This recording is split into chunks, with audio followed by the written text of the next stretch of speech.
Donc, c'est parti en direct sur Facebook pour donc, le thème du soir, amour et attachement. C'est parti parce que je vois pas la vidéo sur Conscience et Jouissance. Non, c'est en cours. Ah ok, c'est pour ça. Oui.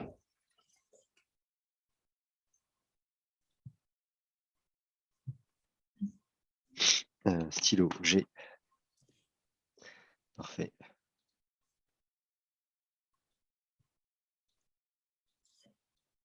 Allô, bonsoir tout le monde. Bonsoir à tous et à toutes. Nous sommes en direct avec Sylvain. Ouais. Tac. Ah, ça, je suis sûre que Ok. c'est chez toi, non? Ah oui, Ah oui, oui, c'est parce que j'ai lancé le. Attends. oui, Et c'est hop ça. là, voilà, c'est réglé. Chaque fois, on se fait des petits. Ouais. Attends, Super. à chaque fois, on galère avec ça. Pour moi, c'est tout bon. Ok. Ouais, donc bonsoir à tous, bonsoir à toutes. Faites-nous toujours des coucous quand vous arrivez. Ouais, n'hésitez pas. Si le son et l'image sont... Surtout l'image, parce que moi, je disais à Sylvain, j'ai l'impression qu'on ne me voit pas. En fait, il y a tellement de lumière chez moi. Il y a le soleil qui rentre. Alors, je me suis mise à un endroit où il y avait un peu d'ombre. Mais du coup, ça fait un gros contre-jour. Donc, j'espère que vous me voyez quand même bien. Et que ça va aller pour ce soir. Coucou Virginie, salut Michel. Michel, ouais. C'est cool que vous soyez là. Donc pour ce, je crois que c'est Et la Laurent. sixième papotage. Ouais, tout à fait. Ouais, on va parler ce soir. Alors ça va être complètement improvisé hein, parce qu'on n'a pas préparé avec Sylvain. On s'est dit ouais, c'est trop bien, on va parler de ce sujet-là en fait. Euh, En fait, on prépare jamais, hein, de toute non, je manière. sais, En fait, je sais qu'on prépare jamais, mais voilà. En tout cas, on s'est dit que c'était un sujet qui nous intéressait tous les deux, donc on va voir ce qui ressort. On va se laisser guider, porter par ouais, ce qui va être là dans l'instant. exactement. Donc, et aussi par vos partages, par vos questions, s'il y en a. Parce que je trouve ça toujours très riche d'avoir des interactions avec les personnes qui sont présentes. Je trouve que ça amène beaucoup de choses. Donc, on va y aller sur bonsoir tout le monde, l'image, le son, ok, Ouais, bonsoir à tous. génial. Hello Laurent, on vous entend, c'est essentiel. Cool. Donc, on va parler donc, du sujet amour et attachement. Yes, Et exactement, oui. ouais, et j'ai envie d'appuyer sur le et attachement. Ouais. Parce qu'en tout cas, je ne sais pas s'il y en a certains ici qui ont lu la description que j'ai faite un peu de l'événement. Mais moi, j'ai une tendance à avoir une vision unitaire des choses et inclusive des choses et à penser sincèrement que ce qui fait la richesse de notre expérience, c'est d'inclure en fait l'ensemble de toutes les possibilités dans notre expérience. Donc, de ne pas faire l'expérience que du divin ou que de l'humain, que de l'amour ou que de l'attachement, mais en fait, d'unifier tout ça pour faire l'expérience la plus complète, la plus vaste possible qu'on puisse faire dans nos relations, si on parle de relations. Donc, je pense que c'est un aspect qui est important pour moi. J'ai envie de commencer avec ça parce que souvent, et surtout dans le milieu spirituel, il y a toute une diabolisation un peu de l'attachement. On dit, voilà, s'attacher, c'est ce qui fait souffrir. S'attacher, c'est enfantin. L'attachement, c'est pas de l'amour. Enfin, en tout cas, moi, j'entends beaucoup de choses comme ça. J'ai un peu envie de remettre un peu les pendules à l'heure et de dire, en fait, l'attachement, c'est normal, c'est sain, ça fait partie de notre existence, ça fait partie de notre expérience humaine. C'est simplement d'apprendre à, j'allais dire, lui laisser sa juste place. Parce que souvent, je vois l'alternance des deux extrêmes opposés. Soit les gens qui sont que dans l'attachement, tu vois ce que je veux dire? Mm, Qui mm. sont vraiment que dans l'attachement et puis il y a finalement très peu d'amour. Et les personnes qui prônent genre l'amour inconditionnel, tout ça, mais l'attachement, en gros, c'est pas bon. Je sais Ouais. pas voilà. Oui, si, ça me parle énormément. Et tu sais, ce qui me vient là, c'est la chanson Santiano. Tu connais cette Ouais, chanson? Dans la chanson, dans les paroles, il y a le gars qui dit, bah voilà, je pars loin. Je Ouais. quitte Margot. Enfin, il dit sa fiancée s'appelle Margot, il la quitte, mais Mhm. il va se remplir les poches d'or dans un autre continent. Et quand il va revenir, il va lui passer la bague au doigt. Enfin, grosso modo, il dit ça dans les paroles. Et Ouais, ouais, ouais. j'aime bien cette façon de voir l'attachement parce qu'elle est source, en fait, de motivation à aller chercher une meilleure version de soi, à aller grandir personnellement, pour ensuite ramener ce trésor d'évolution personnelle dans la relation. Parce que c'est symbolique tout ça, en fait, tu vois? Tu vois Ouais, l'idée? bien sûr. Et, Ouais, ouais. j'aime bien ça parce que, du coup, si je suis, entre guillemets, on va utiliser ce mot-là, c'est bien, comme ça, tout le monde va le comprendre. Si je suis attaché à un être aimé, Mhm. de manière symbolique, en tout cas amoureusement, ben moi, je parle pour moi. Après, peut-être que ça va parler à d'autres personnes. N'hésitez pas à en commenter si ça vous parle aussi. Moi, ça va me donner, ça va me motiver quelque part à entretenir cette relation. Si ça me motive à entretenir cette relation dans laquelle je me sens heureux d'être attaché, ça va remettre en question certaines façons que j'ai, moi, de penser, certaines façons que j'ai de voir la vie, notamment celle de la vivre tout seul. Du moment que je suis à deux, Oui, bah, il y a plein de choses qu'il faut que je remette en question sur ma façon de fonctionner. Donc, ça va me permettre d'aller explorer des nouveaux pans de mon existence, des nouveaux pans de ma façon de voir le monde. Donc, quelque part, je crois, j'évolue, je grandis en moi-même grâce à oui, la relation à laquelle je suis attaché. oui. Et il y a quelque chose qui me vient en t'écoutant, c'est que je pense que la plupart du temps, l'attachement est entre guillemets mal perçu. Parce que justement, on ne choisit pas en conscience des personnes avec qui on peut vivre un attachement sain. Je voudrais quand même différencier le fait qu'il y a des attachements qui peuvent être sains et qui peuvent être porteurs et qui vont nourrir justement tous nos besoins aussi humains, on va dire ça comme ça, ou qui vont nourrir notre dimension humaine aussi. Mais souvent, il y a aussi tout un tabou, genre, tu vois, un amalgame de l'attachement, c'est forcément synonyme de souffrance, mais parce que souvent, on reproduit les systèmes et les fonctionnements d'attachement qu'on a connus dans notre enfance, qui sont très souvent peu nourrissants ou qui sont souvent dysfonctionnels. Mais il y a des modes d'attachement qui sont sains. Ouais. D'ailleurs, Laurent pose une très bonne Ouais, question. vas-y. Peut-on être attaché et ne pas être dépendant et où identifier la limite? Ouais, alors ça, c'est une très bonne question, effectivement. C'est une très bonne question, Laurent. Je pense qu'en plus, comment je pourrais dire, la limite peut être fine entre les deux. Je pense qu'on peut être attaché sans forcément que ça génère des comportements de dépendance. C'est-à-dire que justement, c'est ce fameux équilibre entre amour et attachement. Quand c'est l'attachement qui va prendre toute la place et qui va occuper tout l'espace de la relation et que c'est principalement ça qui va nous pousser à agir et à acter dans la relation, là, on tombe effectivement dans des schémas de dépendance. Par contre, quand c'est équilibré avec de l'amour, ou voire même que l'amour est plus important, ou va toujours être prioritaire sur l'attachement, ben c'est là en fait que ce n'est plus la dépendance. C'est-à-dire que même si dans le lien d'attachement, on pourrait avoir envie, par exemple, de garder absolument la relation si on n'écoute que l'attachement, ben, l'amour et notre conscience va être capable de nous dire, ben oui, mais il est peut-être plus juste que tu affirmes telle chose, que tu poses telle limite, que tu dises non à telle chose, ou que tu t'en ailles, ou peu importe. Et c'est à ce moment-là, justement, qu'il y a une véritable guérison des mécanismes de dépendance. C'est quand il y a là cette cohabitation entre l'attachement et l'amour, mais que le plus souvent, c'est justement cet amour, cette conscience qui va euh, prendre la main pour ce qui concerne de prendre les décisions dans la relation plutôt que l'attachement. Ce qui ne veut pas dire qu'on va nier l'attachement. Ce qui ne veut pas dire qu'on va faire comme s'il n'y en avait pas. Simplement que ce n'est pas ça qui nous fait prendre nos décisions. Je ne sais pas si c'est clair ce que je dis, si Eh ça bien, va répondre à ce que... Oui, en fait, il me vient une question, je pense, une question ouais, fondamentale qui va permettre d'éclaircir pas mal de personnes sur ce principe-là d'attachement. oui, C'est comment tu différencies l'attachement oui, de la dépendance?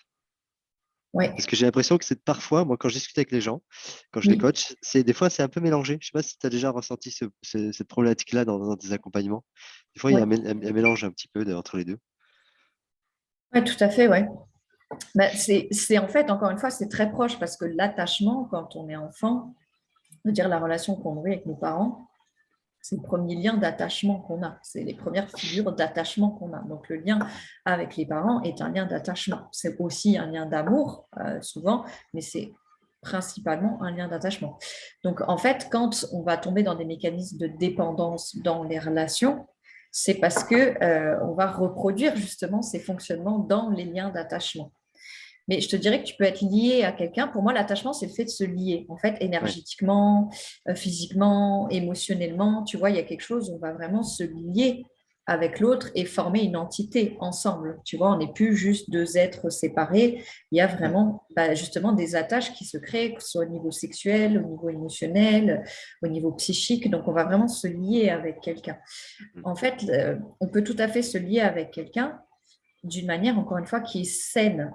Ce qui est de la Mm. dépendance, c'est l'attachement où on va rentrer dans l'oubli de soi, c'est-à-dire qu'on se fond tellement dans l'attachement, on se fond tellement dans l'autre qu'on en perd notre propre, quelque part, notre propre existence, notre propre unicité. C'est ce fameux truc, tu vois, de 1 plus 1 égale 1 ou 1 plus 1 égale 2 ou 1 plus 1 égale 3. Pour moi, quand il y a équilibre entre amour et attachement, c'est 1 plus 1 égale 3, c'est-à-dire il y a moi, il y a l'autre et il y a l'entité couple, Mm. l'entité de la relation qui crée aussi justement qui crée des liens, forcément. Ouais. Mais oui, et c'est marrant que tu dis ça, que tu aies donné l'exemple de l'enfant.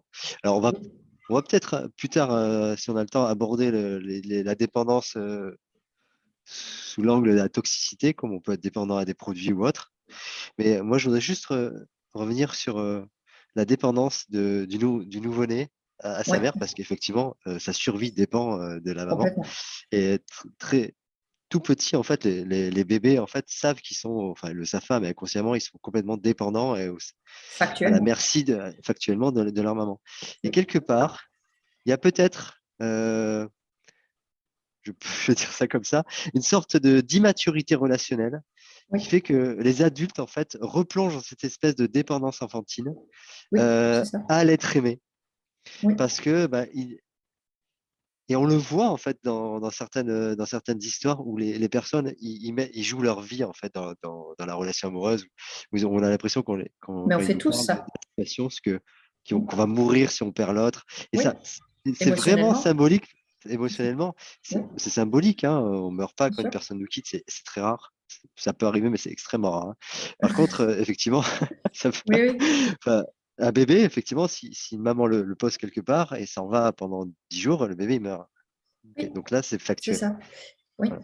c'est ça. Mais c'est tout à fait ça. C'est-à-dire que mais même ça a été prouvé, j'allais dire scientifiquement, qu'au-delà des soins quotidiens, genre manger, dormir, ou Mm. enfin tu vois, les soins qu'on va apporter à un enfant pour qu'il survive, eh ben, ils ont fait des expériences où d'un côté, il y a des bébés à qui ils donnaient que les Ah soins oui. Mm. élémentaires vitaux, mais pas d'affection, de tendresse, de, tu vois, Ouais, tout à de fait. choses comme ça, et ben, ils sont morts. Alors que les enfants à qui on avait donné des câlins, des bisous, en plus des soins vitaux, sont restés vivants. Donc c'est un fait, c'est factuel que quand on est enfant, et pour moi, c'est pas seulement quand on est enfant, hein, je suis profondément C'est convaincue que même en tout au tant long de la vie. qu'adulte, Ouais. si on est au fin fond d'une cahute, qu'on ne voit plus jamais personne et qu'on n'a aucune nourriture affective, je pense sincèrement qu'on se dessèche littéralement et qu'on peut être amené à une forme de, alors peut-être pas à mourir, je ne sais pas, mais en tout cas, je pense qu'il y a quand même quelque chose de l'ordre du vital, tu vois. Donc, Ouais, ouais.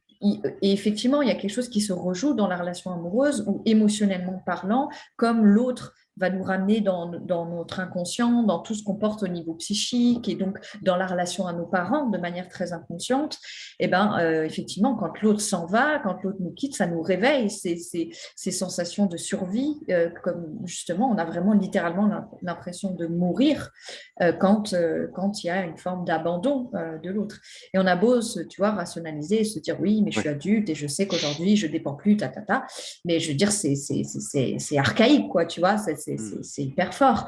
Et c'est même pas la peine d'essayer de lutter contre ça. Ce qui peut, par exemple, apaiser, c'est juste d'avoir conscience que, ok, oui, là je le vis comme ça, je peux comprendre d'où ça vient, je me laisse vivre les choses comme ça, mais en même temps, bah, j'ai la conscience que je ne suis plus à la merci de cette personne-là et que je peux Ouais. aller chercher de l'amour, de la reconnaissance, de l'écoute et de l'attention ailleurs, de manière autonome, tu vois.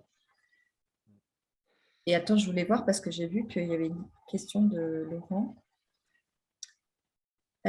qui était. Alors, juste, Elian, comment ça, vous ne préparez jamais? Ben non, on prépare jamais. Non, On y va en mode freestyle.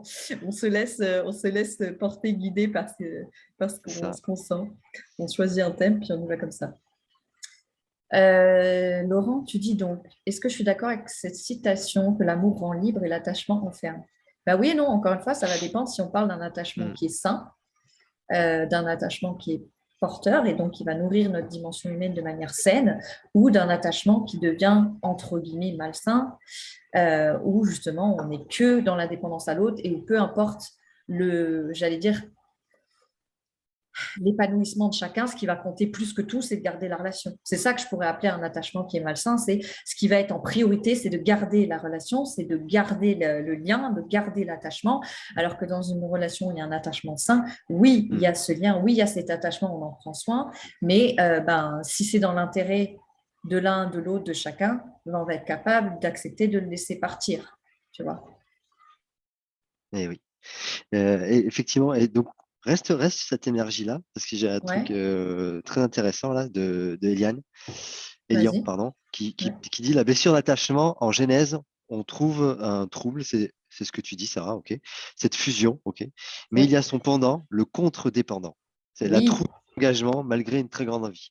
En fait, oui. c'est- pour moi, c'est la même chose, en fait. C'est exactement la même chose. Pour moi, c'est exactement la même chose. C'est des C'est stratégies différentes. c'est des stratégies Euh, opposées, mais le même problème est au cœur. Oui, exactement, c'est ça. absolument. C'est comme dans ces fameuses systémiques relationnelles, tu vois. Comme je dis toujours, la dépendance affective, c'est autant celui qui s'accroche que celui qui fuit. Tu vois, tu as toujours les deux Ouais. pendants, abandonnique, déserteur, anxieux, évitant. En fait, peu importe les mots qu'on y met, c'est toujours ce qui est au cœur, c'est toujours la même chose. On va juste d'un côté, puis de l'autre, d'un côté, puis de l'autre, d'un côté, puis de l'autre. Mais ce qui est au cœur, c'est le même nœud. Tu vois ce que je veux dire? Ouais, ouais, tout à fait. Et d'ailleurs, moi, j'observe qu'il y a un changement de mode. C'est en fait, il y a des modes par rapport à la posture, par rapport à la relation, à Oui, l'amour. Il y a dans la génération de nos parents, la mode c'était l'attachement, voire la dépendance, enfin, un c'est pourcentage de femmes ça. qui travaillaient pas, etc. Oui, Aujourd'hui, la mode c'est le détachement. C'est que, ouais, en fait, ce c'est qui est ça. tendance, c'est de pas être attaché. C'est ça. C'est ce qui est à la mode, spirituel, mais c'est ça. Mais Oui, en fait, si tu es détaché, ouais, tu es complètement hyper tendance, quoi. Je veux dire, non, moi, j'ai pas d'attache. Je suis un habitant du monde et tout. Moi, j'aime tout le monde, mais pas n'importe qui. euh, voilà, je peux faire l'amour à un arbre et tout. J'ai rien contre je fais des câlins aux arbres aussi. C'est d'accord.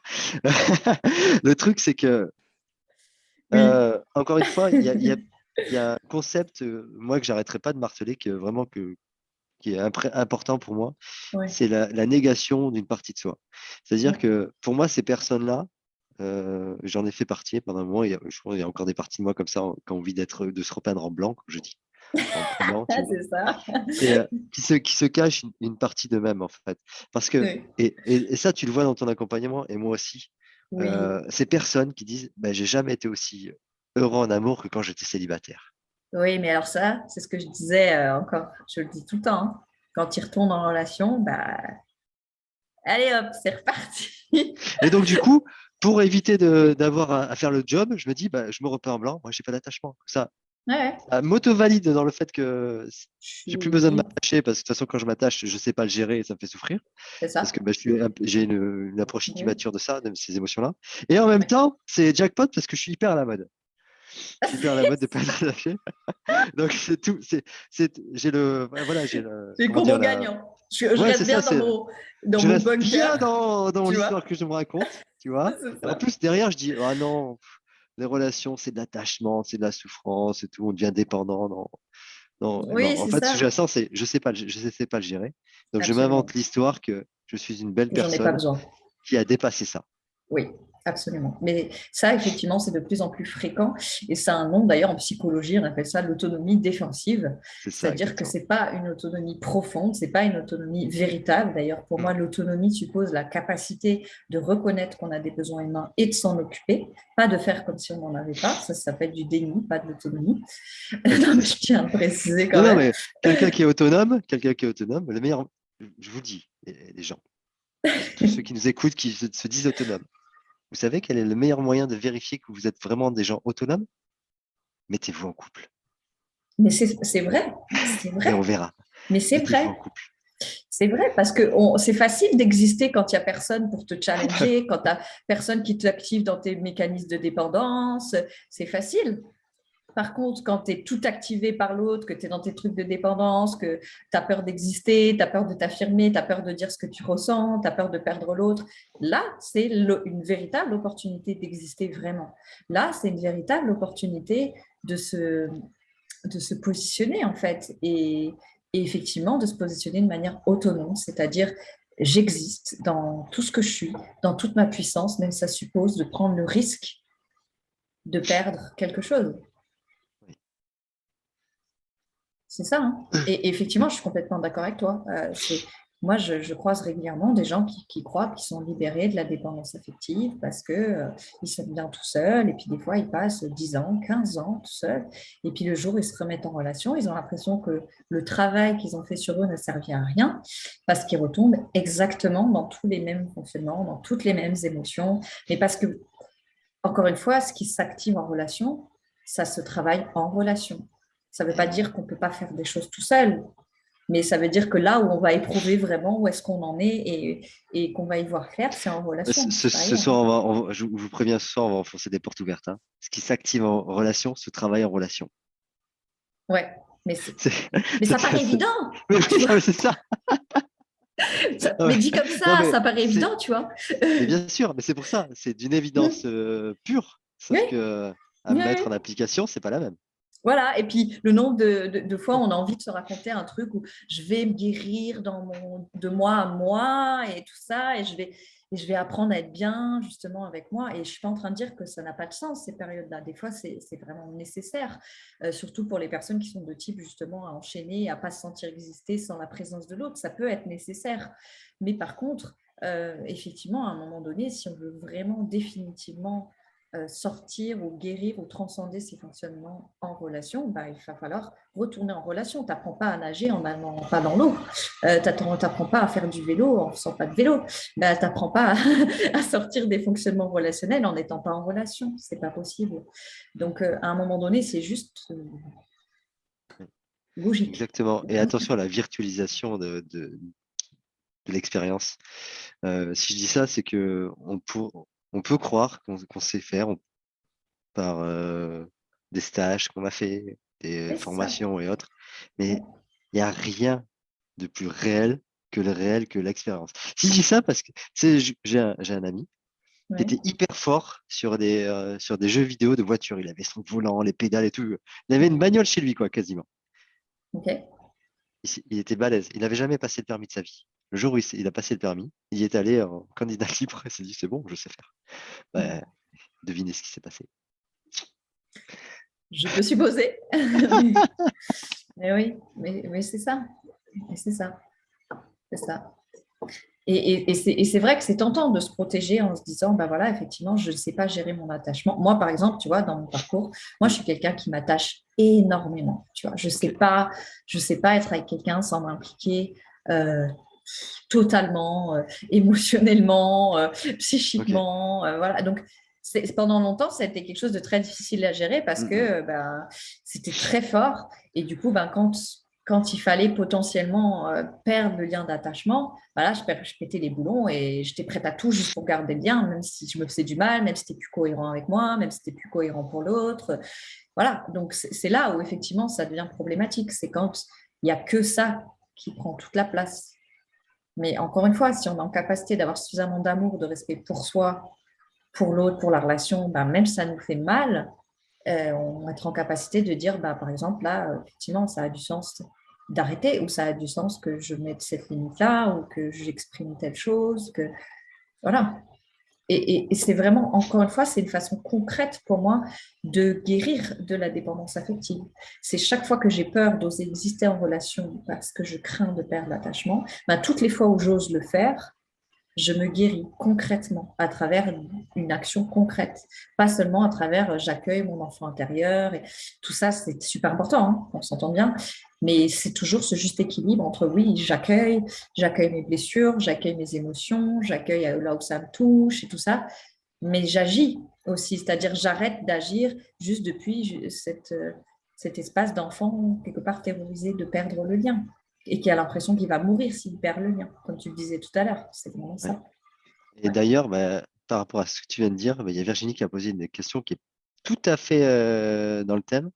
Oui. Je m'attache super vite et intensément aussi. Et c'est pas Ouais. facile à gérer pour moi. Et en face, c'est pas toujours bien reçu. Ça fait peur. Et j'ai cette tendance à tomber dans la dépendance affective. Comment faire? Ok. Ouais. Ben, moi, ce qui me vient, alors je vais répondre avec mon filtre et ma propre expérience, hein, je ne pense pas que ce soit exhaustif, mais c'est que quand on s'attache beaucoup facilement, déjà, c'est super de le savoir. Et du coup, c'est important de se positionner face à des personnes qui se sentent capables de s'attacher aussi facilement et d'y aller facilement, en fait. Parce que ce qui se passe sinon, c'est que ça va forcément créer une forme de souffrance ou de déséquilibre s'il y en a un des deux qui veut s'attacher et l'autre Mm. qui refuse ça, en fait. Donc, c'est vraiment, Virginie, tu vois, tu peux assumer ça et dire, ben voilà, moi, j'en suis là, moi, je m'attache beaucoup, je m'attache facilement. Ouais, Donc, moi, c'est ce que j'ai fait pendant longtemps. Je rentrais dans mes relations en disant, ben, ok, ben moi, tu sais, à partir du moment où on va commencer à se toucher, à avoir un contact, à passer du temps ensemble, ben, je vais m'attacher, tu vois, et je le sais très bien. Et donc, du coup, ben, je vérifie avec l'autre, est-ce que toi, tu te sens prêt à ça? Est-ce que tu te sens prêt à soutenir ça? Ou est-ce que ça te fait peur ou pas? Et puis, si ça fait peur à la personne, bah, j'ai envie de dire, ça parle de quelque chose aussi.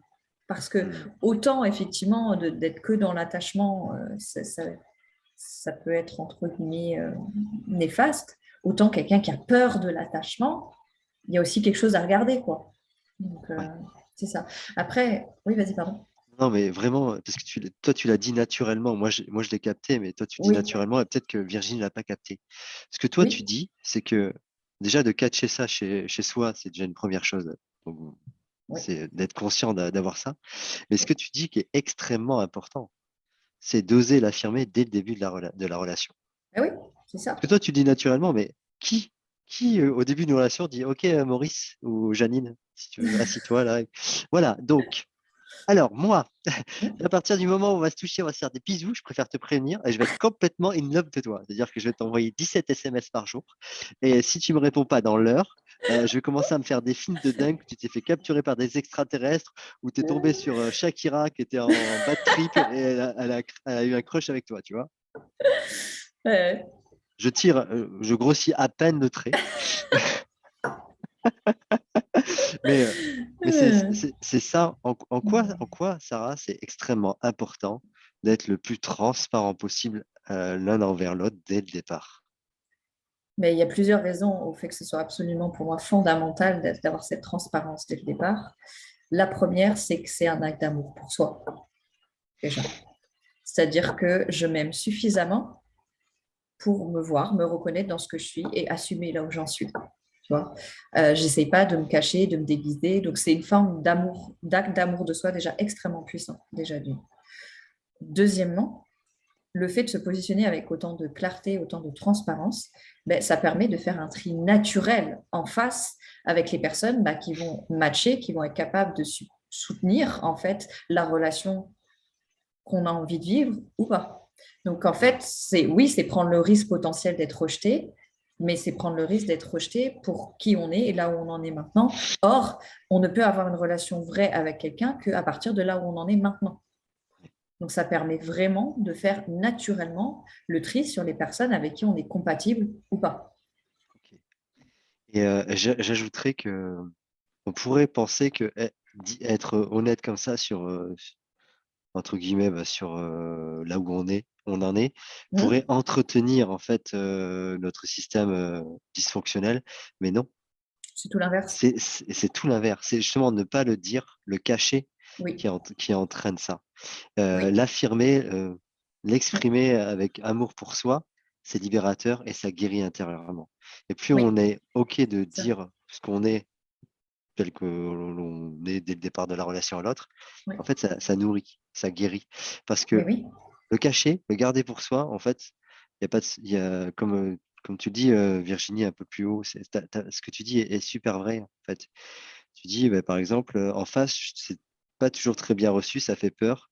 Et oui, parce hmm, que si tu l'affirmes pas dès le départ, ce qui se passe, c'est que subtilement, tu attires des personnes qui vont nourrir ça. Alors que c'est si ça. tu l'affirmes dès le début, comme le dit Sarah, tu fais le tri. Hmm, Et en fait, tu fais le tri à l'extérieur, mais tu fais aussi le nettoyage à l'intérieur. ouais. Et je peux témoigner du fait que moi, en positionnant à chaque fois dans mes relations, des fois, il y a des personnes en face qui me disaient Waouh, ça me fait tellement bien que tu me dis ça, moi aussi, en fait, tu vois. Et du coup, je m'autorise, tu vois. La personne en face sentait la liberté de s'autoriser aussi à assumer que, bah oui, moi aussi, j'ai envie de t'écrire tout le temps. Bah oui, moi, tu vois. En fait, tu vois, ça offre un espace de Ouais. liberté et on sort un peu de ces trucs, tu vois, de manipulation de oui, mais alors je vais pas trop lui écrire parce qu'il faut pas que j'ai l'air needy, tu vois. Et puis, il faut pas que. Non, mais tu vois, on calcule tout en fait et Ouais. ça devient un truc de ouf. Alors que, bah ouais, mais en fait, bah, moi, si j'assume, j'ai envie de te parler, j'ai envie de te voir, j'ai envie de ça, ça, ça. Et c'est tellement plus simple, c'est tellement plus léger quand on se dit les choses. Et puis qu'en plus, ça peut être reçu, ça peut être, tu vois, enfin, c'est, c'est trop bien. Ouais. En fait, je rigole parce que ce que Ouais. tu dis, c'est rigolo, mais aussi parce que, en fait, tu amorces les questions que posent les personnes dans le. C'est incroyable.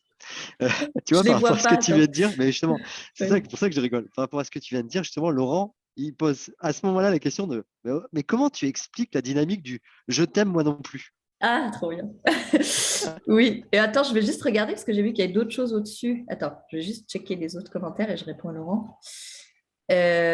Alors, le défi de l'autonomie, la relation de couple, prendre le risque de l'attachement tout en prenant soin de ses propres blessures. Bah ouais, c'est ça, exactement. Virginie, rien de mieux que l'expérience, donc ça, t'avais lu. Jessie qui nous dit, attends, après une séparation, suite à 21 ans de vie commune, mon célibat m'a permis de me retrouver, voire même de me trouver tout simplement, et de ne plus être que la femme d'eux, oui, la mère d'eux, la fille d'eux, la sœur d'eux, la collègue d'eux. Ouais, ça c'est super intéressant, Jessie, ton témoignage là. Parce que ça, c'est aussi des fois, on s'enferme dans des rôles, on se cristallise comme ça dans des rôles, et effectivement, le fait de recentrer sur soi, ça peut aider en fait à sortir effectivement de ces positionnements-là. Virginie, c'est tout à fait ça. Alors, je ne sais pas à quoi tu fais référence, mais c'est cool si ça te parle. Et donc, la fameuse dynamique du je t'aime, moi non plus. Un de mes trucs préférés dont je parle en long, en large et en travers dans le processus union sacrée. En fait, c'est le fameux truc dont je parlais tout à l'heure, c'est le système d'attachement, c'est-à-dire abandonnique déserteur, anxieux évitant, ventouse, distant saboteur. En fait, c'est souvent justement des façons. En fait, quand on a été enfant, l'enfant ne fait absolument pas la distinction ou n'a pas le discernement entre ce qui est l'amour et les comportements de ses parents. C'est-à-dire que les comportements de ses parents, il va associer l'amour à ça. Ce que c'est que d'aimer, c'est ça. Donc, quand ses parents vont avoir des comportements, même des fois, entre guillemets, hyper, je vais dire toxiques, même si je n'aime pas ce mot-là, mais qui vont pas être nourrissants pour lui, ben, l'enfant, il va intégrer inconsciemment que l'amour, c'est ça. Et c'est pour ça, hein, d'ailleurs, que quand on est adulte, ben, on se retrouve dans des fonctionnements relationnels qui, même s'ils ne nous nourrissent pas, on ne peut pas s'empêcher, c'est irrésistible d'y retourner, même inconsciemment. C'est parce qu'en fait, c'est comme ça qu'on a appris à être aimé.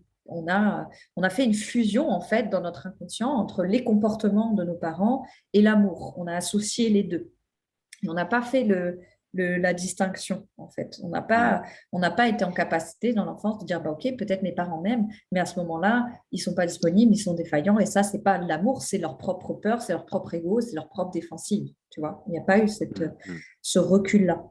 Donc, la fameuse dynamique du je t'aime moi non plus, ou suis-moi, je te fuis-moi, je te suis, parce que pour moi, tout ça, c'est pareil. C'est c'est en fait une systémique qui repose sur la blessure d'abandon, principalement. Alors, il y a d'autres blessures, hein. C'est-à-dire que c'est une façon par laquelle on se défend. On évite de contacter ces blessures-là. C'est-à-dire que tant qu'on est dans le jeu de un coup l'un, un coup l'autre, un coup l'un, un coup l'autre, on ne va pas, j'allais dire, au cœur de ce qui est dans la création du système, à savoir notre blessure profonde, notre blessure originelle. Donc, toutes ces dynamiques-là, elles n'existent que parce qu'il y a des blessures qui ne sont pas encore complètement réintégrées, qui ne sont pas encore complètement conscientisées, et parce qu'on n'a pas fait ce travail, ce processus intérieur de, OK, c'est quoi ma vision de l'amour et de la détacher tu vois, en conscience des comportements qu'ont eu nos parents.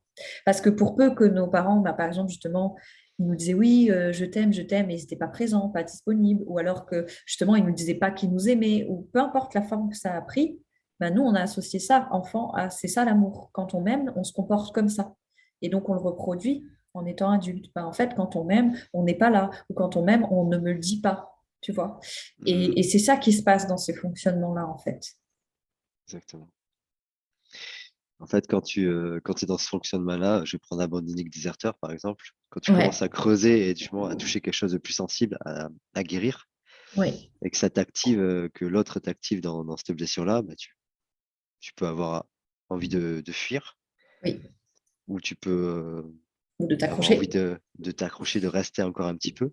Mais Oui, quand on fait ce travail ensemble, dans une co-création de guérison dans la relation, il oui. peut arriver, soyons pas des ayatollahs non plus, il peut arriver qu'à un moment donné, même si on a déjà fait un chouette chemin ensemble, Ah bah oui. qu'il y a quelque chose qui, voilà, on est surpris, ah, ça m'a piqué, là, je l'avais pas vu venir celle-là, et qu'on retombe dans un petit travers de, ok, bah, je vais aller un peu fuir dans ma grotte parce que là, j'ai pas les moyens, je me sens pas capable de réagir à ça.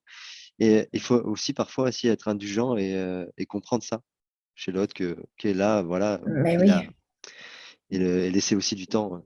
Soyons humbles, et c'est encore une fois le côté, soyons oui, amoureux, tellement. tout simplement, soyons doux. C'est le côté Soyons, justement que oui, tu as dit, l'équilibre en fait. C'est oui, qu'on ne peut pas être tout le temps en progression. Et ben, des fois, il y en a un qui progresse un peu plus vite que l'autre. Des fois, juste on stagne et on progresse de cette façon-là, de façon linéaire. C'est-à-dire qu'on oui. on épaissit ce qui est l'existant. Parce que tu sais, il y a des Hmm. gens qui vont vouloir absolument toujours que leur couple évolue, évolue, évolue, évolue. Mais à certains, ben, ils sont dans un couple qui est à un certain niveau, et plutôt que de vouloir évoluer, évoluer, ils vont élargir sur l'état présent où ils vivent, regarder plus en détail certaines choses, etc. Hmm. Et c'est bon aussi, quoi. Ouais, puis c'est important de prendre conscience que dans une dynamique à deux, il y a toujours des fameuses systémiques de compensation, c'est-à-dire plus je vais d'un côté, plus l'autre va aller de l'autre. Et donc, Ouais, voilà, il y a aussi ça, il faut être conscient de ça. Et donc, exactement. c'est des choses qui peuvent se rééquilibrer à deux quand on a conscience que, ah, moi, je vais à fond de ce côté, et ah, puis toi, tu vas à fond de celui-là. Peut-être on peut revenir et se retrouver à un endroit C'est ça. plus, tu Si vois. vous êtes si vous avez acheté un lit qui fait 3 mètres de large, attention à la systémique de compensation. Et là, il y a quelque chose à aller regarder. Si vous êtes tous les deux, et si vous êtes dans un lit qui est trop petit, vous êtes collés là aussi, il y a un truc qui ne va pas. Il faut trouver le juste équilibre. Non, mais tu vois, et il y a un mot que tu as dit, c'est humble. Pour moi, l'humilité, c'est Ouais. extrêmement important. Ces fonctionnements relationnels, ils vont jamais cesser complètement. Il faut pas se leurrer. On va Mm. continuer de faire des mouvements, on va continuer de danser ensemble et il va y avoir encore ces choses qui vont se jouer. Il faut pas s'imaginer qu'un jour, on est rendu à un stade là, d'illumination Mais ce qui fait la différence, c'est que justement, en conscience, on est capable de se regarder, on est capable de se regarder faire et on est capable les Ouais, deux de se remettre entre guillemets en question pour se rejoindre, pour en fait, ok, faire ce mouvement pour retrouver de la connexion. En fait, c'est ça. exactement. Oui, oui, mon cœur, je suis en rendez-vous. Oui, tu peux, mais là, je suis en rendez-vous. Pardon. Exactement. Non, mais c'est. Oui, vas-y. Ouais, je voulais juste. Il y a Michel Morin Oui. qui dit est-ce qu'on aime l'autre pour soi ou pour l'autre? Euh, vi- Vite fait, parce que là, en fait, on est en train de partir dans la. Clairement, moi, Vas-y. je vois ce genre en fait, de questions. C'est pas un jugement sur toi, Michel, mais moi, ça résonne avec mon côté parfois trop intellectualisant. Tu sais, je vais toujours chercher des raisons de raison, de trucs à dire sur des trucs à dire, d'aller philosopher sur des concepts ou des points de vue. Ok. Est-ce qu'on aime l'autre pour soi ou pour l'autre? J'ai envie de dire oui et oui. Et peut-être, et ça dépend. Mais c'est intéressant de voir à quel moment on s'aime pour soi, à quel moment on fait les choses pour l'autre. Et Il n'y a aucun jugement là, tout est juste en fait Mhm. finalement. Parce que quand moi je vais chercher des fleurs pour ma chérie, bah, je le fais parce que j'anticipe le fait, que je fantasme le fait que ça va lui faire plaisir. Mais je nourris aussi peut-être chez moi le besoin d'être fier d'avoir fait quelque chose de sympa pour ma copine aussi. Donc je Mhm. le fais parce que je m'aime pour moi et je le fais parce que je l'aime pour l'autre aussi. Et je le fais aussi parce que j'aime le fantasme que j'ai de ce que ça peut procurer dans notre relation. Oui. J'aime pas trop l'idée de caser des choses de manière Mhm. trop, voilà, trop Ouais. bornée. Mhm. Mais moi, il y a un truc qui me vient, en tout cas par rapport à ça, c'est que pour moi, j'allais dire aimer l'autre, ça suppose de rencontrer l'autre. Or, rencontrer l'autre, ça suppose de prendre conscience de tout ce qui se met en travers de la rencontre avec l'autre, à savoir tous nos filtres, toutes nos projections, toutes nos histoires, toute notre subjectivité, en fait. Finalement, rencontrer l'autre, c'est possible pour moi dans une forme de... Et donc, quand je vois l'autre à travers mes filtres, bah, en fait, je vois moi. Mais en fait, se rencontrer l'autre tel qu'il est, dans sa vérité, ça suppose d'être dans une certaine forme de neutralité quelque part. Or, dans la relation, on oscille entre des moments où on peut rencontrer l'autre tel qu'il est, on a des moments de lucidité où bam, on se rencontre, et des moments où en fait on est juste dans un film qui nous renvoie à notre propre subjectivité. Voilà ce qui me vient en tout cas par rapport à ça. Exactement. Laurent, tu dis c'est un gros boulot d'éclairage. Alors, je sais pas à quoi tu fais référence sur ce boulot d'éclairage, mais certainement. C'est ça. Yes. Ok, attends, je regarde. Je vois Virginie qui disait, je parlais des bisous et du début de la relation, que je m'attache vite comme toi. Ah oui, donc Virginie, toi, ce que je comprends, c'est ce que tu dis, c'est qu'à partir du moment où tu t'investis, là, tu parles de bisous, donc pour moi, il y a aussi une dimension physique.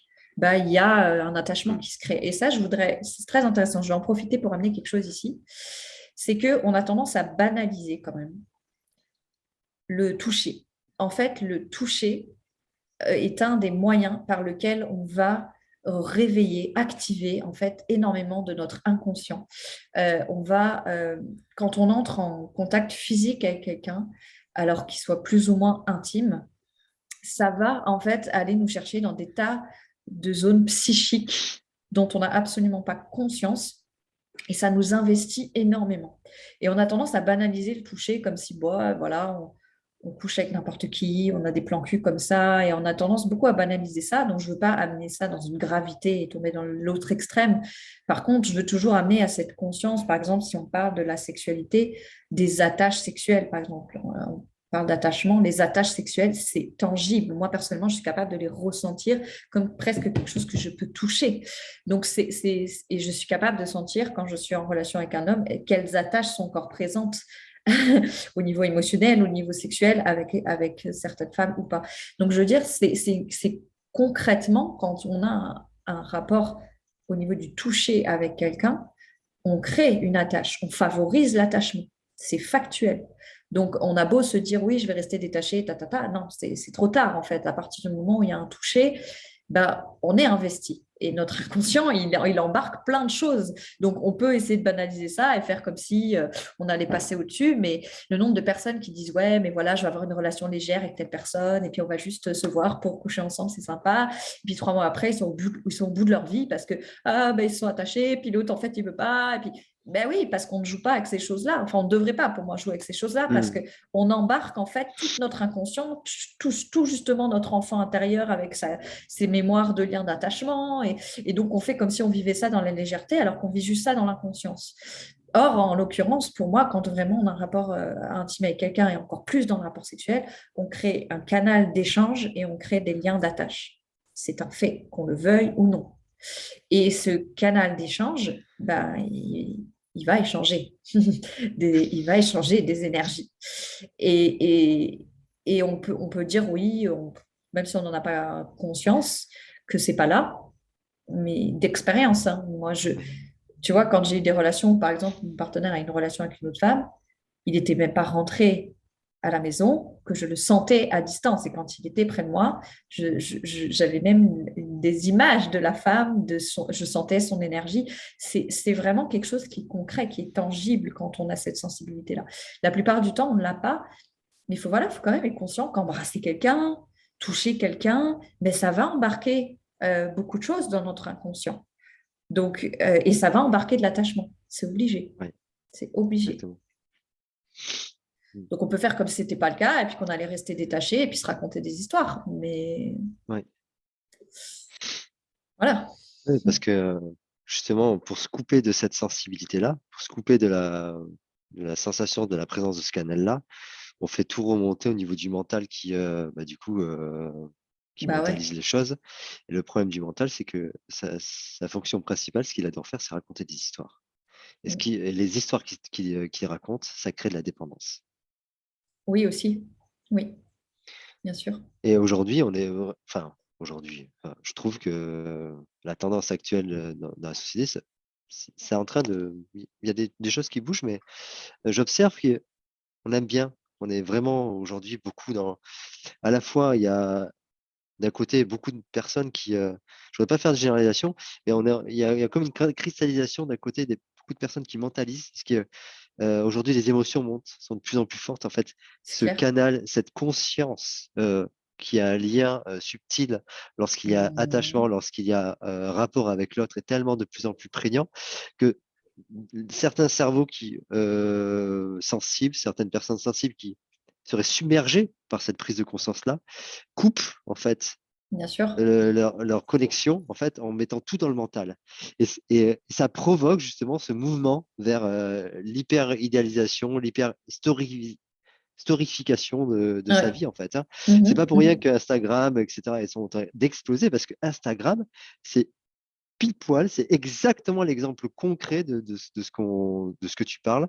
Ouais. Instagram, c'est juste de l'histoire, c'est juste du fantasme sur des possibilités, sur des vies qui n'existent pas. Mm. On poste des photos qui racontent juste ce qu'on aimerait vivre dans la vraie vie à des personnes qui les voient et qui s'imaginent des choses sur nous. C'est Ouais. exactement ça. Et Mhm. si tu retranscris ça, parce que là, à la limite, c'est juste sur Internet, tu vois. Mhm. Mais si tu retranscris ça dans tes relations réelles, tu es juste en train de vivre un fantasme de ta vie et Et à de toi? t'imaginer un fantasme de toi et un fantasme de l'autre. Oui. Et le fantasme, c'est un peu comme une drogue, ça crée une dépendance de dingue, quoi. Ah Parce bah c'est qu'on un s'y. shoot. C'est Ouais, un c'est ça, shoot. Ouais. exactement. Ouais, ouais. C'est ça.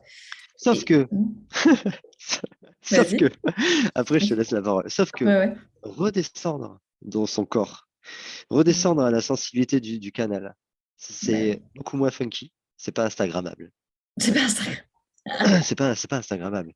Se poser avec un autre être humain, le Ouais. considérer dans son entièreté d'humain, dans Mm. sa complexité, dans son unicité.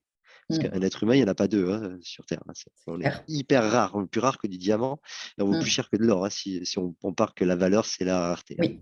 Oui. Se mettre face à un diamant brut, face à un bloc Mm. d'or, et accepter de s'ouvrir le cœur à l'autre en lui disant, voilà, moi je suis comme ça, avec mes failles, mes forces et mes faiblesses.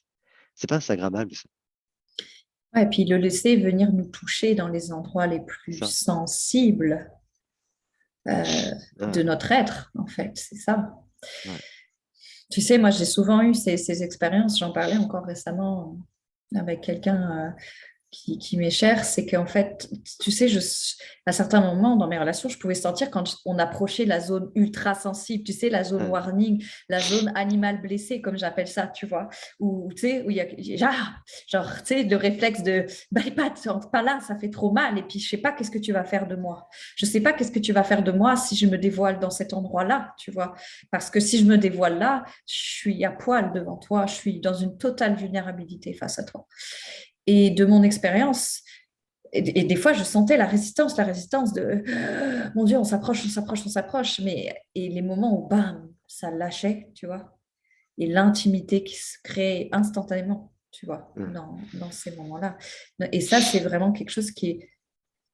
Il n'y a pas de mots pour décrire ça, sincèrement. C'est l'expérience même de ah, l'intimité. Pour moi, elle vient au moment où toute défense tombe, au moment où il n'y en a plus aucune et que même si on sent l'envie d'eux, ça lâche et qu'on se laisse toucher à un endroit où on n'a profondément peur de ce que l'autre va faire Ouais.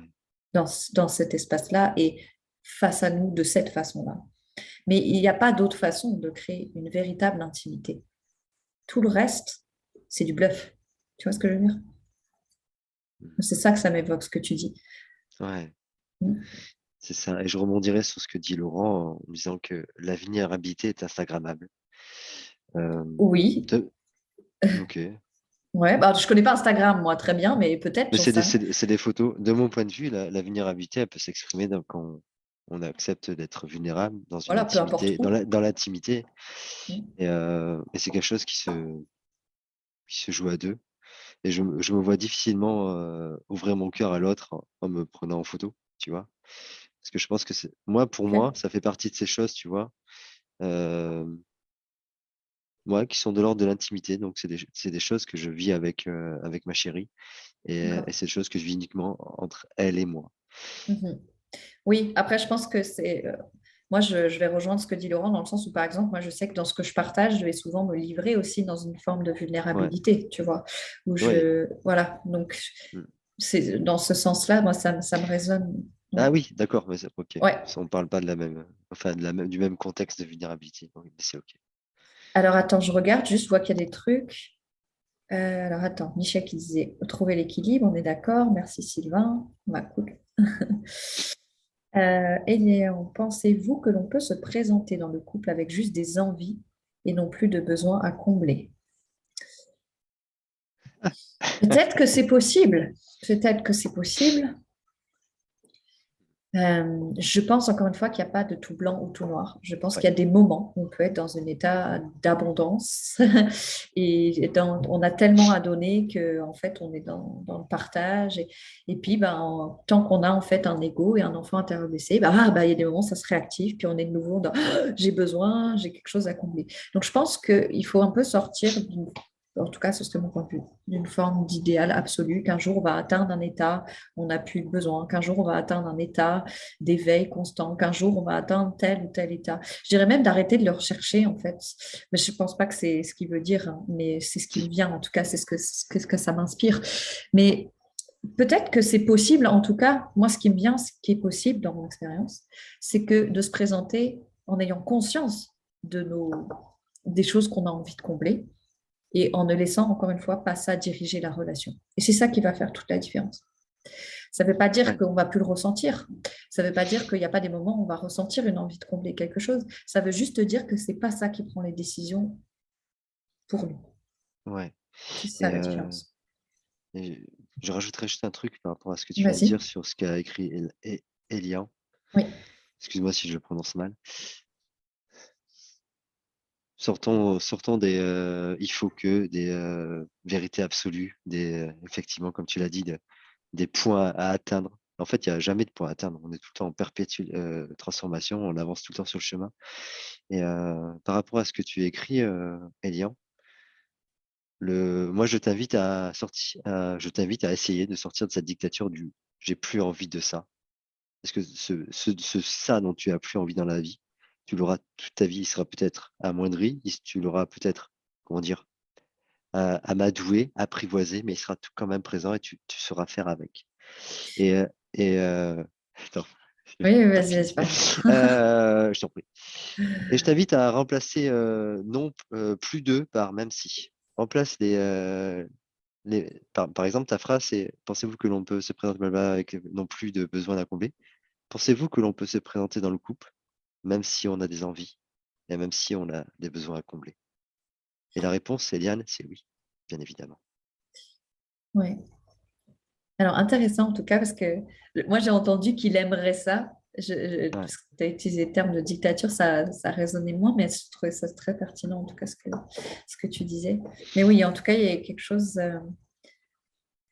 Moi, je vais te rejoindre dans le sens que de l'inclusivité, tu vois. hmm, De, on peut avoir des envies et des besoins à combler, et ça va revenir sur ce qu'on disait entre amour et attachement, en fait.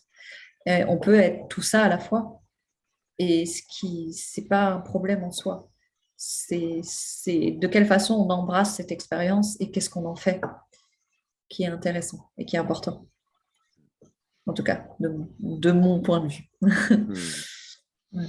Mais c'est très intéressant, Lilian, je te remercie. Laurent, tu disais, alors je pense à ces références au fait c'était ton commentaire d'avant, que c'est un gros boulot, c'était d'éclairer, identifier ce qui se met en travers de la rencontre. J'allais dire, c'est une conscience de chaque instant. C'est une conscience de chaque instant, parce que la véritable rencontre, euh, elle existe quasiment jamais, en fait. La plupart du temps, ce qu'on voit, c'est soi. Et c'est des images de soi et des images que l'autre nous renvoie de lui. Et la vraie rencontre avec l'autre, ça suppose vraiment d'avoir une conscience aiguë de tout ce qui se met effectivement entre. Et c'est absolument fondamental. Il y a beaucoup de déni, en fait. Alors, ok, ça devait faire référence à quelque chose, je ne sais pas exactement quoi. Il échange des mémoires, ce canal. Tu parles du canal sexuel? Parce que C'est j'ai ça qui parlé de ça, parle. je pense que c'est Ouais, ça. c'est de ça qui parle. Ouais. Oui, oui, absolument. Il y a des. Attendez, j'allume juste un peu plus de lumière si je peux. Ouais, au niveau de la sexualité, il y a effectivement énormément de mémoires qui vont s'échanger. Et en plus, alors je le dis souvent, mais en moyenne, par exemple, quand on a un rapport sexuel avec quelqu'un, on garde des mémoires et des traces énergétiques de cette personne-là pendant en moyenne 6 mois. C'est une moyenne, hein, mais c'est quand même énorme. C'est-à-dire qu'on va vraiment échanger nos mémoires, nos émotions, des trucs inconscients. On va fusionner avec l'autre quand même. Donc, C'est pour c'est ça que ma important. chérie connaît mes numéros de carte bleue alors que je ne lui ai jamais donné. C'est grâce aux mémoires. Ok. Vous faites trop l'amour en fait. C'est ça. Du coup, elle a capté. Ah, yes. Après, bah, Laurent, moi, je rejoins ce que tu dis quand tu dis que la vulnérabilité révèle une autre phase de la puissance. Pour moi, la puissance, la vulnérabilité se trouve exactement, j'allais dire, au même endroit. C'est impossible d'être dans sa puissance sans être connecté à sa vulnérabilité. C'est absolument impossible dans mon expérience. Donc, carrément, je veux dire, là où on touche la vulnérabilité, on ne touche notre vulnérabilité que parce qu'on est dans notre puissance, en fait. Hmm. Euh, 7 ans, on t'a dit, Laurent, pour les mémoires, C'est bah, c'est possible, hein, je pense que ça dépend. En fait, ça va dépendre de l'intensité du rapport, ça va dépendre de la fréquence des rapports. C'est sûr que si tu as un rapport une fois avec quelqu'un, une soirée, et si tu as 20 ans de rapport avec quelqu'un régulièrement, bah, c'est sûr que le canal d'échange, moi je dis toujours, c'est comme s'il grossit, grossit, grossit, grossit, grossit, grossit, grossit, grossit. Donc, c'est certain que ça va rester plus longtemps s'il y a eu des échanges plus forts, plus réguliers, plus profonds aussi. Donc, voilà, on va dire que je pense que 6 mois, c'est le minimum, vraiment le grand minimum, quoi. Mais c'est important, je pense, voilà, d'avoir une conscience de ça. Jessie qui rigole. ouais, c'est important. C'est Ouais. Ouais. L'intimité, c'est quand même habillé, on se voit nu. Bah ouais, c'est ça. Ouais, c'est exactement ça. Michel qui dit, Michel qui dit, c'est un engagement mutuel qui s'équilibre dans une relation où chacun s'accepte et accepte toutes les parts de l'autre. L'amour commence avec l'amour de l'autre.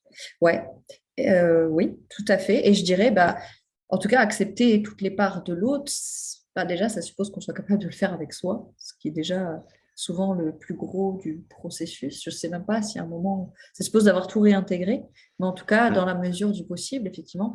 Et tout accepter suppose d'accepter les parts qu'on c'est n'accepte pas ça. et que l'autre n'accepte. C'est ça. Et puis, voilà, le chat se mord la queue et fait de la toupie. Moi, je vous Ouais, invite à- j'aime bien le réel, parce que le réel est simple, mais il faut se méfier de la simplification et des généralisations. mm, Voilà. oui, Et Michel, dans l'absolu, oui, t'as pas tort. Dans ce que tu bah dis, oui, c'est totalement vrai aussi. C'est un idéal. oui, Et il faut le voir en point de mire, à la limite, oui. Ça serait sympa d'atteindre ça. Mais il faut pas oui, en faire un dogme, parce que là, du coup, ça devient dangereux. voilà, c'est ça. Du coup, j'ai toujours pas branché ma lumière. Je m'excuse, je vais juste prendre 2 secondes parce que j'arrive tout de Voilà. suite. Hop. Et là, on va Sarah qui va explorer ces zones d'ombre. Voilà. Voilà, excusez-moi. En fait, Alors, qu'est-ce que vous écrivez? voilà, ce sera mieux. Eh. Mais c'est très intéressant ce live, j'aime beaucoup. Ouais. Puis, mais merci à toutes les personnes qui interagissent. Ça, c'est C'est interactif, c'est super chouette. nourrissant, je trouve. Laurent, tu dis que ta formatrice t'a dit ça, ouais, à propos des liens au niveau sexuel, que ça restait 7 ans. Bah oui, encore une fois, c'est très probable, hein. Je trouve très bien que je partage ça. Cool. Oui, beaucoup de personnes n'ont pas conscience de ça. Mais alors ça, là, tu pourrais me lancer pendant des heures là-dessus parce que, non, mais très sincèrement, pour moi, c'est une stratégie de l'ego de banaliser ça et de faire comme si on pouvait vivre la sexualité comme ça, en toute insouciance, en toute inconscience.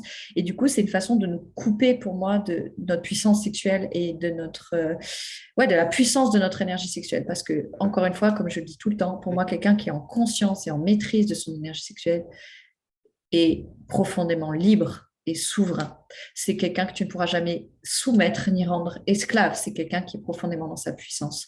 Donc, bien évidemment que notre ego et toutes sortes d'institutions qui représentent notre ego euh, vont favoriser cette espèce d'illusion. On va s'enchaîner, on va même créer des liens qui vont nous plomber en fait à travers la sexualité. Donc, pour moi, c'est volontaire. C'est volontaire qu'on véhicule cette espèce d'idée que oh, on peut avoir un rapport comme ça, et puis tu vois, ça n'a pas de conséquences.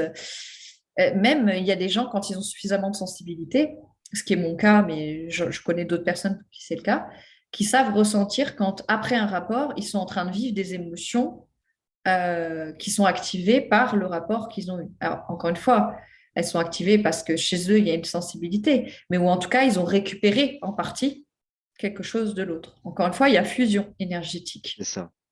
Et moi, ça m'a beaucoup aidé cette phrase, je la dis tout le temps aux personnes que j'accompagne. C'était une phrase dans un article qui disait ben, faites l'amour seulement avec quelqu'un que vous voudriez être. Ah Parce que, ouais, non, mais c'est j'adore. ça. Parce que pourquoi tu vas fusionner ton énergie avec quelqu'un si cette personne, elle ne t'inspire pas? Si déjà, tu as l'impression d'être plombé, pourquoi tu veux aller fusionner ton énergie avec cette personne-là?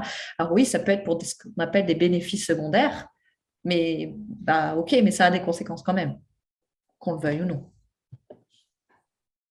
Ça, c'est une conscience qui n'est pas assez, à mon avis, euh, comment je pourrais dire, répandue. Oui, on y travaille. C'est ça. On fait notre part. Voilà. Michel Ok. dit c'est ce que je vis, je vous laisse, bisous, fin de live. De toute façon, on va pas tarder à arrêter, Ah, hein, mais ça fait déjà plus c'est. d'une heure. Ben ouais, c'est ça. On est dans le timing. En plus, Ouais, j'ai un rendez-vous, moi, juste après, justement. C'est ouais. parfait. Et ben, encore une heure qui est passée Comme ça. comme ça. Mais attends, ça juste 2 minutes, je vois que Laurent, il dit, alors déjà grave, je Ouais. recommande de lire, alors je connais pas, ok, Mantakia, je sais pas comment ça se prononce. Ok, donc je connais pas cet ouvrage, intéressant, je vais noter aussi. Et après, c'est trop ça, faites l'amour à quelqu'un que vous voudriez être. Ben ouais. Ben Et ouais. qu'on veut être, ça ne veut pas dire que c'est quelqu'un de parfait, ça n'existe pas quelqu'un de parfait, mais quelqu'un, voilà, qu'on se dit, waouh, cette personne, bah, elle m'inspire, il y a quelque chose qui me propulse, qui m'enthousiasme dans ce qu'elle est, dans ce qu'elle vit, Hum, même avec ses défis, avec ses blessures et tout ça. Mais quelqu'un que exactement. je me dis, bah ouais, je serais OK d'être cette personne-là, vraiment. Si déjà, quand je regarde l'autre, sa vie, ses choix, je me dis, oula, non, ça, je veux surtout pas. Ben, il y a pas pour moi, pourquoi on y va? Pourquoi on va se mêler à ça finalement? Yes. Ok, c'est un auteur. Bah, j'irai voir ça, Laurent. Merci pour l'info. Du coup, s'il y a encore quelques questions, quelques partages, je ne sais pas si 20 a encore quelques minutes ou pas. J'ai 3 minutes. Ah oui, c'est très précis. Ok. Ok, ok. Donc, bah, merci Laurent pour tes partages. C'était super cool que tu sois là. Et puis ben du coup on va vous dire au revoir, on va arrêter pour ce soir et puis Avec plaisir, Laurent. on vous tient au courant Ouais. pour le thème du prochain papotage qui aura lieu vendredi prochain à 18h comme d'hab, sachant que je vais remettre comme j'avais fait l'autre fois, je pense le lien pour les personnes qui veulent s'inscrire pour recevoir les thèmes des papotages. Vous pouvez vous inscrire si vous voulez recevoir les thèmes par mail. Ah, Et puis voilà, vraiment. voilà, Top. c'est ça. Bon. Bonne soirée à tous, à toutes Bonne soirée tout le monde et à bientôt. et à bientôt. Oui. Ciao. Putain, j'avais oublié mon mug de café, moi, dire. Je me disais qu'il manquait un truc. T'avais oublié quoi?